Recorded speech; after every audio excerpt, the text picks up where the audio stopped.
جگر اس حیرت انگیز نعمت کے بغیر زندگی ممکن نہیں۔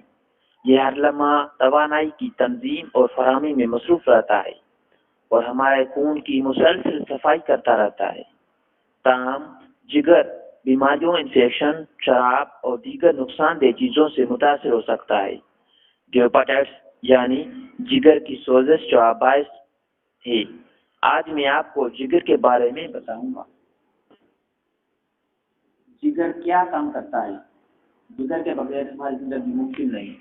ہمارے بدن کے بالائی حصے میں موجود یہ ایک بڑا کارخانہ توانائی کا گھر ہے اور بہت سارے کام یک وقت کرنے میں مصروف رہتا ہے۔ اس کے چند اہم کام یہ ہیں۔ جو بھی ہم غذا کھاتے ہیں وہ ہمارے آنتوں میں جذب ہو جاتی ہے اور جگر تک پہنچتی ہے جہاں ان کی تنظیم اور ذخیرہ کرنے کا عمل ہوتا ہے۔ یہ خون کے ذریعے پیغام رسائی کر کے گلوکوز اور چربی کے ذخائر کو استعمال کرتا ہے اور نظام دیتا ہے۔ یہی وجہ ہے کہ ہم بغیر کچھ کھائے ایک لمبی مدت تک گزارا کر سکتے ہیں اور اس بات کا اطمینان کر سکتے ہیں کہ ہمارا جگر ہمارے جسم کو توانائی فراہم کرتا رہے گا۔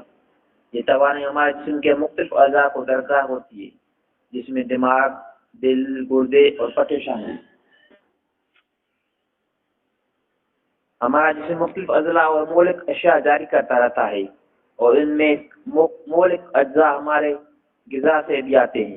ہمارا جگر مسلسل خون کو ان مولک اجزاء سے صاف کرتا رہتا ہے جن کو اگر خارج نہ کیا جائے تو جسم کے لیے لاحق ہو سکتی ہے۔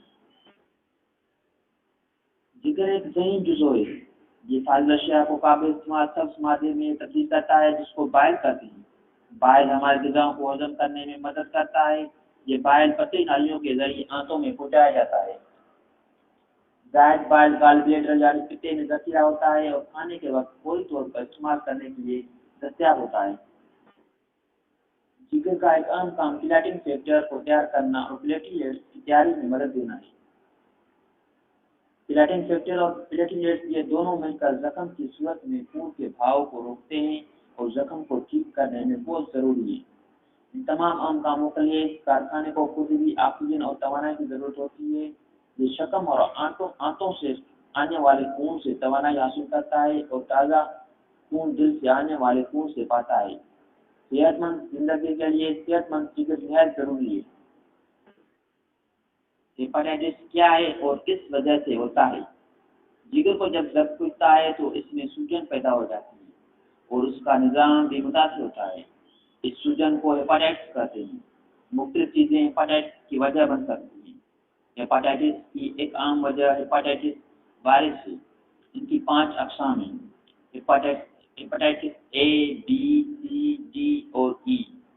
ہیپاٹائٹس اے، بی اور سی دنیا میں بہت سے لوگوں کو متاثر کرتی ہے۔ شراب نوشی تو جگر کو یکدم شدید نقصان پہنچا سکتی ہے اور کچھ لوگوں میں دائمی بیمار کر سکتی ہے جس کی وجہ سے سیروسس ہو سکتا ہے۔ بعض نشاور اور طبی دوائیں بھی جگر کے لیے مضر ہو سکتی ہیں۔ بسا اوقات چند روگوں میں آٹو امیون بیماریاں جگر کو متاثر کرتی ہیں۔ بیماری میں جسم کا اپنا دفاعی نظام اس کے خلاف حملہ آور ہو جاتا ہے۔ ایک اور عام وجہ جگر کے اندر چربی کا جمع ہو جانا ہے۔ اس حالت کو فیٹی لیور ڈیزیز یعنی چربی والا جگر کہتے ہیں۔ یہ تب ہوتا ہے جب جسم میں انسولین اور گلوکوز کو صحیح طرح استعمال نہیں کر پاتا۔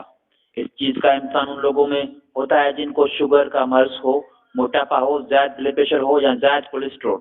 اور آخر میں جگر کے نقصان کی ایک وجہ خون یا آکسیجن کی کمی بھی ہو سکتی ہے جو جگر کے بقا کے لیے بہت ضروری ہے۔ ہیپاٹائٹس کی عام علامات میں متلی ہونا، تھکاوٹ اور نکاہت ہونا اور بدن کے اوپر والے حصے میں درد ہونا اور آنکھوں اور جلد کا پیلا پن ہے جس کو جرکان کہتے ہیں۔ اس پیلے پن کی وجہ سے خون میں موجود زائد بلروبن سے جس کو جگر فعال نہیں کر پاتا، یہ بلروبن عام طور پر بائل میں خارج ہوتا ہے۔ اس کی وجہ سے جسم میں خارش بھی ہو سکتی ہے۔ ہیپاٹائٹس کی دوسری علامات بیماری کی شدت سے تعلق رکھتی ہے۔ شدید بیماری میں جگر مکمل طور پر ناکارہ بھی ہو سکتا ہے۔ خون میں موجود مولک اجزاء کی صفائی نہ ہونے کی وجہ سے دماغ پر اثر پڑ سکتا ہے اور انسان پر غنودگی طاری ہو سکتی ہے۔ اس کے علاوہ پلیٹلیٹس اور کلاٹنگ فیکٹر کی قلت کی وجہ سے خون بہاؤ کے مسائل بھی پیدا ہو سکتے ہیں۔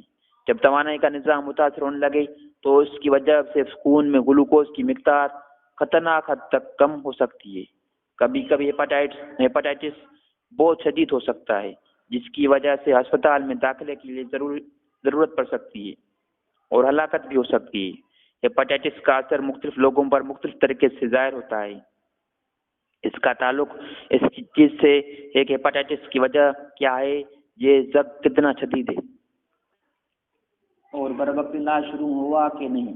جگر کو متاثر کرنے والی بہت سی بیماریاں وقت اور علاج کے ساتھ مکمل طور پر ٹھیک ہو سکتی ہے اور یہ حیرت انگیز کارخانہ پھر سے بحال ہو سکتا ہے۔ بعض بیماریاں جگر کو نہایت آہستگی سے متاثر کرتی ہیں، جن میں کئی مہینے اور برس بھی لگ سکتے ہیں، کیونکہ ان کا اثر رفتہ رفتہ ہوتا ہے۔ اس کی وجہ یہ ہے کہ یہ لمبے عرصے تک بیماری غیر محسوس طریقے سے جگر کو نقصان پہنچاتی رہتی ہے اور تب ظاہر ہوتی ہے جب بہت سا جگر زخم کھا چکا ہوتا ہے اور سکڑ جاتا ہے۔ اس حالت کو سیروسس کہتے ہیں۔ سیروسس کو عام طور پر کالا جرثقان بھی کہا جاتا ہے۔ ہیپاٹائٹس کی ڈائگنوز کیسے کی جاتی ہے؟ سب سے پہلے ہم متاثر شخص کی بات کو سنتے ہیں، کیونکہ بہت سی دیگر بیماریاں انہیں علامات کے ساتھ ظاہر ہوتی ہیں، جس میں پیٹ میں درد، متلی کا ہونا۔ اس کے علاوہ ہیپاٹائٹس کی ڈائگنوسس کے لیے ہم خون کا ٹیسٹ کرتے ہیں، جسے LFT یعنی لیور فنکشن ٹیسٹ کہتے ہیں۔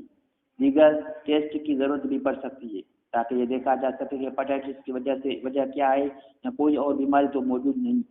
ہیپاٹائٹس کی ڈائگنوسس، شدت اور وجوہات جاننے کے لیے کبھی جگر کا الٹرا ساؤنڈ بھی کرنا پڑتا ہے۔ اگر آپ کو ہیپاٹائٹس کی علامات ظاہر ہو تو آپ اپنے ڈاکٹر سے ضرور مشورہ کریں اور علاج کی جانب اقدامات لیں۔ ہیپاٹائٹس A اور C وائرس دنیا میں بہت لوگوں کو متاثر کرتا ہے۔ ان کے لیے ہمارا چینل میڈیکل ٹیم 786 کو سبسکرائب کریں، لائک کریں اور شیئر کریں اور ہمیں اپنی رائے سے ضرور آگاہ کریں۔ Thank you.